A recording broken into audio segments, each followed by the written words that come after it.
আসসালামু আলাইকুম বন্ধুরা, সবাইকে ওয়েলকাম জানাচ্ছি গার্ডেনিং উইথ সুমন ইউটিউব চ্যানেলের নতুন একটি ভিডিওতে। আশা করি সবাই ভালো আছেন এবং সুস্থ আছেন। বন্ধুরা, কমেন্টের মাধ্যমে অনেকেই আপনারা জানিয়েছেন অগাস্ট মাসে বাংলাদেশে ছাদ বাগানে ডালিম বা আনার গাছে কী ধরনের পরিচর্যা করতে হবে, এটি নিয়ে আমি যাতে ডিটেলসে একটি ভিডিও তৈরি করি। সো আজকে আমি ডিটেলসে আপনাদেরকে জানাবো অগাস্ট মাসে বাংলাদেশে ছাদ বাগানে ডালিম বা আনার গাছের কী ধরনের পরিচর্যা আপনারা করবেন। সো চলুন মূল ভিডিওতে চলে যাওয়া যাক।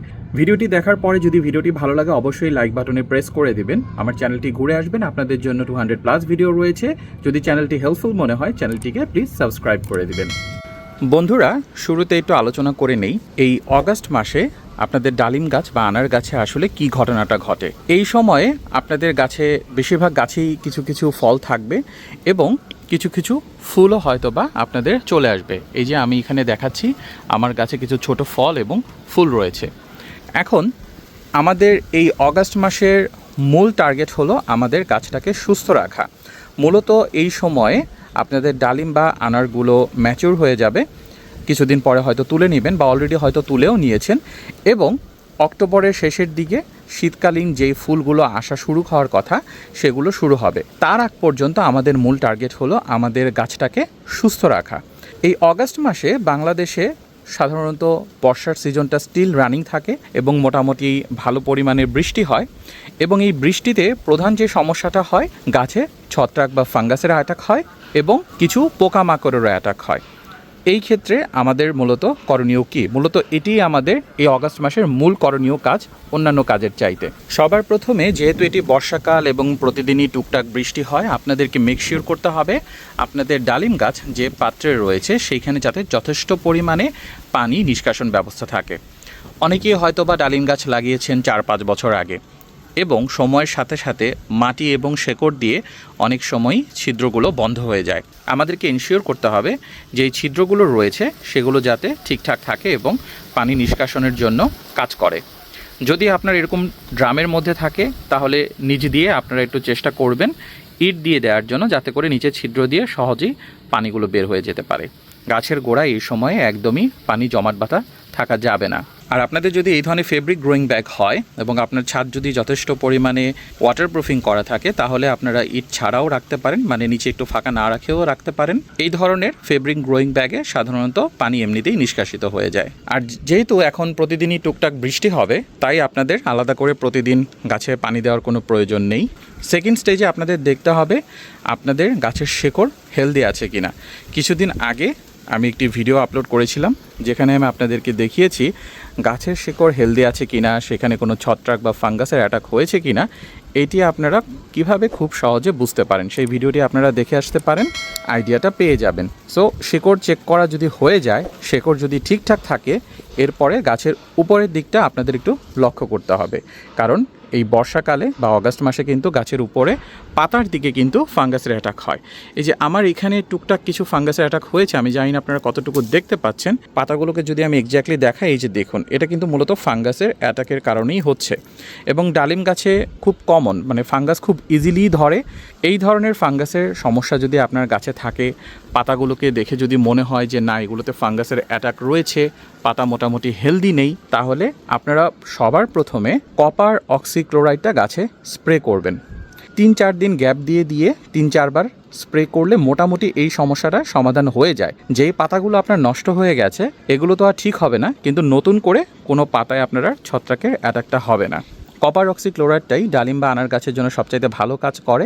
যদি কপার অক্সিক্লোরাইড না থাকে আপনারা ম্যানকোজেব বা কার্বেন্ডাজিম গ্রুপের ছত্রাকনাশকও ব্যবহার করতে পারেন, কিন্তু আমি বলবো চেষ্টা করবেন কপার অক্সিক্লোরাইডটা সবসময় আপনার কাছে রাখতে যদি আপনার একটি ছাদ বাগান থাকে। পরে এই অগাস্ট মাসে আরও একটি কমন প্রবলেম হয়, বিশেষ করে যাদের গাছে এখনও ফল রয়েছে, ফল ছিদ্রকারী পোকা এই ফলগুলোকে অ্যাটাক করে।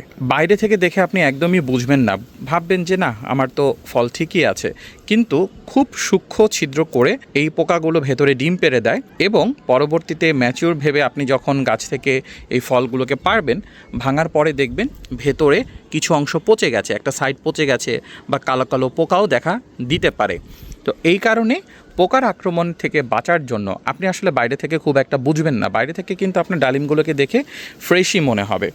পোকার আক্রমণ থেকে বাঁচার জন্য নিম অয়েল ব্যবহার করুন। 1 লিটার পানির সাথে 5 ml পরিমাণ নিম অয়েল এবং তার সাথে অল্প কিছু হ্যান্ড ওয়াশ, শ্যাম্পু, ডিটারজেন্ট এগুলো ভালো করে মিশিয়ে গাছে স্প্রে করে দিন। অবশ্যই একটু ভালো করে মিশিয়ে স্প্রে করবেন, না হলে নিম অয়েলটা গাছে ভালোভাবে ছড়ায় না। এছাড়া নিম অয়েল যদি আপনার কাছে না থাকে, আপনি অ্যাবামেকটিন এবং অ্যামামেকটিন এই দুইটাই আছে বা যে কোনো একটা আছে, বিশেষ করে অ্যাবামেকটিন এই ধরনের কোনো কীটনাশক গাছে স্প্রে করবেন। অ্যাবামেকটিন এবং অ্যামামেকটিনটা এই ফল ছিদ্রকারী পোকার ক্ষেত্রে বেশি কাজ করে। এই মুহূর্তে আপনি দেখবেন আপনার ডালিম গাছে অন্য কোনো পোকার আক্রমণ হচ্ছে না, এই একটি পোকার আক্রমণ হচ্ছে এবং অ্যাবামেকটিনটা সবচাইতে ভালো কাজ করে। আর এই সময় হয়তো গাছে কিছু আপনার কচি পাতা বা নতুন গ্রোথ আসতে পারে। এই যে এখানে আমার একটি গ্রোথ রয়েছে এবং আমি জানি না আপনারা আসলে কতটুকু দেখতে পাবেন, আমি চেষ্টা করছি ক্লোজলি দেখানোর জন্য। দেখুন এখানে ছোট ছোট কিছু মাইটস জাতীয় পোকা রয়েছে সবুজ রঙের, এগুলো মূলত কচি পাতা থেকে রস খেয়ে ফেলে। সো আপনি অ্যাবামেকটিন বা নিম অয়েল যদি স্প্রে করেন, এগুলোর ক্ষেত্রেও কাজ করবে, এর জন্য আলাদা করে কোনো কিছু করার প্রয়োজন নেই। এই পোকাগুলো সাধারণত শীতকালে বেশি অ্যাটাক করে, বর্ষাকালে হয়তো আপনি আপনার কাছে দেখতেও পারেন, নাও দেখতে পারেন। আর আমরা জানবো সার প্রয়োগের বিষয়ে। বর্ষাকালে বা এই অগাস্ট মাসে খুব বেশি সার গাছে প্রয়োগের প্রয়োজন পড়ে না। বিশেষ করে আমি বলবো এই সময় আপনারা রাসায়নিক সার গাছে একদমই ব্যবহার করবেন না, কারণ বৃষ্টির কারণে রাসায়নিক সার খুব দ্রুত মাটি থেকে ধুয়ে যায়, সারগুলো ওয়েস্টেজ হয়। চেষ্টা করবেন স্লো রিলিজ অর্গানিক ফার্টিলাইজার ব্যবহার করার জন্য।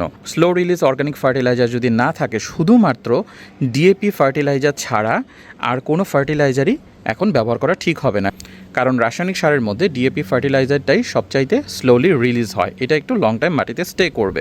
জৈব সার হিসেবে অবশ্যই আপনারা পুরানো জৈব সার ব্যবহার করবেন, গোবর সার বা কিচেন কম্পোস্ট বা ভার্মি কম্পোস্ট। এই ধরনের একটা পাত্র, হাফ ড্রামের পাত্র, গাছের বয়স 4-5 বছর, এই ধরনের গাছের জন্য 1 কেজি জৈব সার ব্যবহার করবেন।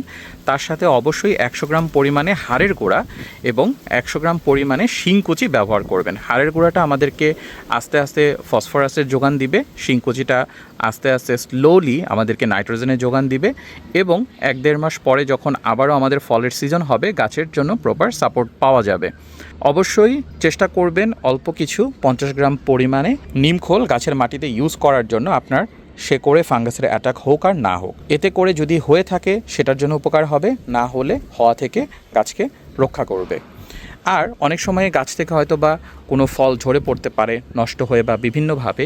এই যে দেখুন এইভাবে, এগুলো অবশ্যই যেই গাছে ফল রয়েছে তার গোড়াতে রাখবেন না, আশেপাশে অন্য কোনো মাটিতে দিতে পারেন কম্পোস্ট হওয়ার জন্য, কারণ এখান থেকে ফাঙ্গাসে ছড়ানোর একটা সম্ভাবনা থাকে।